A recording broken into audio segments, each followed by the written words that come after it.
नमस्कार. नमस्कार. नमस्कार. अण्णा नमस्कार. नमस्कार. नमस्कार.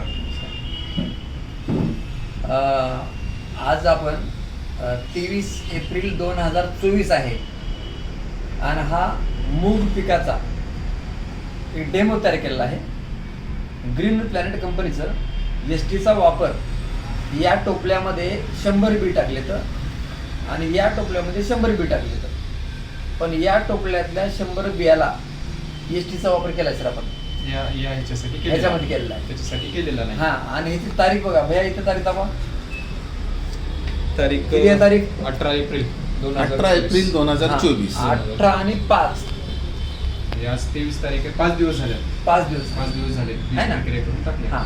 तर आता फरक जर बघायचं म्हणलं, थोडं उठून उभा असेल तुम्ही, तर या ठिकाणी स्टंप जर बघितला ह्याचा तर जाड आहे आणि पांढरा शुभ्र आहे. याच्यामध्ये एक ताकद आहे, ताकद. स्टोरेज चांगलं आहे याच्यामध्ये. स्टोरेज चांगला आहे. हो. पानं बघितली तर पानाची रुंदी जास्त आहे, हिरवटपणा जास्त आहे. जास्त आहे, जास्त आहे. बरोबर आहे ना, जे की प्रकाश संश्लेषणासाठी गरजेचा असतो. बरोबर. इथं स्टंप छोटा असल्यामुळं पडलंय खाली, म्हणजे ह्याचं डोकं ह्याला आवरणा झाले, त्याला बीज प्रक्रिया केलं नाही, स्टोरेजची कमतरता आहे. स्टोरेजची कमतरता आहे. आणि ह्याचं पान थोडंसं छोटा आहे. छोटं आहे, समजा म्हणजे रुंदी कमी आहे ह्याची. हिरवटपणा पण कमी कमी आहे. त्याच्या तुलनेमध्ये हिरवटपणा हा, कमी आहे. ह्याची उगवण क्षमता एक 70-80% उगवण आहे समजा, हा. पण इथं 100% उगवण आहे. बरोबर. आणि इथं सगळ्यात महत्वाचं, सर्वच एकदाच उगवले तर इथं काही लहान आहे. इथं बघा आता हे लहान आहे, ह्याच्यापेक्षा पण काही लहान आहे, ह्याच्यापेक्षा पण काही लहान आहे. इथं एक समान सर्व उगवण झालेले आहे. इथं हा दोन्हीतला फरक आहे.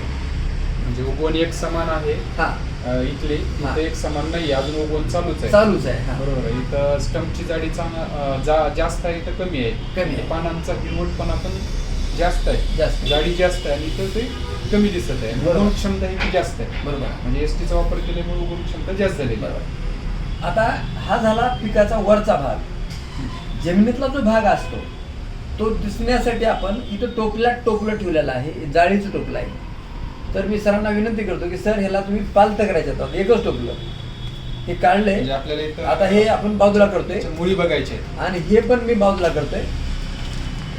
तर टाका सर पालतं, टाका पालतं पूर्ण. आणि हे बघा हे पालतं.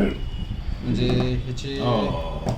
मुळींची जी जाडी आहे, जाळवा आहे, पांढरटपणा मुळींमध्ये जास्त White असते. roots भयानक White आहे root तिकडे. जबरदस्त आहे. इथं व्हाईट जास्त रूट जास्त प्रमाणात आहे आणि लांबी पण जास्त आहे त्याची. हा, हे काय पूर्ण हा? अशी लांबी. ही लांबी जास्त. आता लांबी किती आहे तर बघा इथं बघा ही लांबी. हा? पूर्ण हे जाळीच तयार आहे. Yes. आता इथं पण व्हाईट रूट आहे, असं नाही की नाही इथं, पण त्याची लांबी खूप कमी आहे. कमी.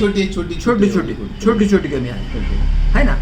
म्हणजे जसं रूट आहे तर फ्रूट आहे म्हणतो ना आपण, हा. तसं जमिनीतला जो भाग आहे तो पण आपल्यासाठी महत्वाचा आहे. पांढऱ्या शुभ्र आहेत कुठल्याही प्रकारची. इथं सर इथं जारवा आहे काही. जारवा ह्याच्यामध्ये जास्त आहे. जिथं पॉवर प्लांट एसटी हा. त्याचं बीज प्रक्रिया केलेली आहे, हा. तिथं मुळींची जी पांढऱ्या मुळींची संख्या आहे ती जास्त आहे आणि लांबीला पण जास्त आहे. तेवढं प्रमाण ह्याच्यामध्ये पांढऱ्या मुळींचं कमी वाटतंय. आणि दुसरी गोष्ट, जाडपणा पण मुळीचा कमी आहे आणि लांबी कमी आहे. बरोबर आहे. एवढ्या लांब इकडे एक पण नाहीये. नाही, रूट झोन नाही तसं. आता आपण ह्याला काय करू, ह्याचं पोस्टमॉर्टम करू बघा. काहीच आता नाही. आता हे बघा, हे बघा, हे आपण हे असं केलं सर. तिकडलं काढा, तिकडलं पण काढा, असं उचला. हे बघा, हे बघा, खूप लांब आहे तिकडे. आहे का? म्हणजे मुळींचा जाळवा खूप चांगला आहे इथला. आणि आता- विशेष म्हणजे जाड आहे ना, हा, असं सगळ्यात बघा. महत्वाचं म्हणजे जाडी आहे याची. जाडी जास्त आहे याच्यामध्ये. एवढा प्रयोग आपण हे बघा. शेतात नाही करू शकत. हे बघा, हे बघा, या हे बघा, हे ठिकाणी बघा. कळतं ते. सर आता इथं बघा, हे पांढऱ्या शुभ्रमध्ये दिसत सर तुम्हाला? पांढऱ्या दिसत ना? पांढऱ्या दिसत का? या पांढऱ्या आहेत आणि ह्याला आहेत मुळा, पण बारीक आहे. पांढऱ्या शुभ्र नाही. शुभ्र नाही, थोडंसं पिवळटपणामध्ये दिसतात त्या. हा, इकडे पण दाखवा सर. हो. या पांढऱ्या शुभ्र आहेत, ज्याला ह्याचा वापर केलेला आहे, ग्रीन प्लॅनच्या एसटीचा वापर केलेला आहे बीज प्रक्रियेसाठी. तर मुळींचा जाळवा नक्कीच जास्त आहे, त्यामुळे याचं काडीची स्टोरेज पण एकदम चांगलं आहे. म्हणजे जाडीला छान आहे. तर कृपया महाराष्ट्रातल्या सर्व शेतकरी बांधवांना विनंती आहे की आपण सोयाबीन असेल, मूग असेल, उडीद असेल, तूर असेल, ज्वारी असेल, कोणत्याही सीडसाठी आणि कोणत्याही रोप लावण्यासाठी मिरची टमाटर जे काही आपण सीडलिंग त्याला रोप म्हणतो आणि सीड म्हणजे बी, सर्वांना ह्याचा वापर करावा आणि आपली जी तूट पडायची जे पहिला जो लॉस असतो सरांनी सांगितल्याप्रमाणे तो लॉस आपण ह्याच्यातून लॉसमधून बाहेर पडावं आणि ते बाहेर पडण्यासाठी आपली हे ग्रीन प्लॅन्ट कंपनीचे प्रोडक्ट आहेत आहे ST नावाचं प्रोडक्ट, त्याचा सर्वांनी वापर करावा एवढंच या ठिकाणी सांगतो. धन्यवाद.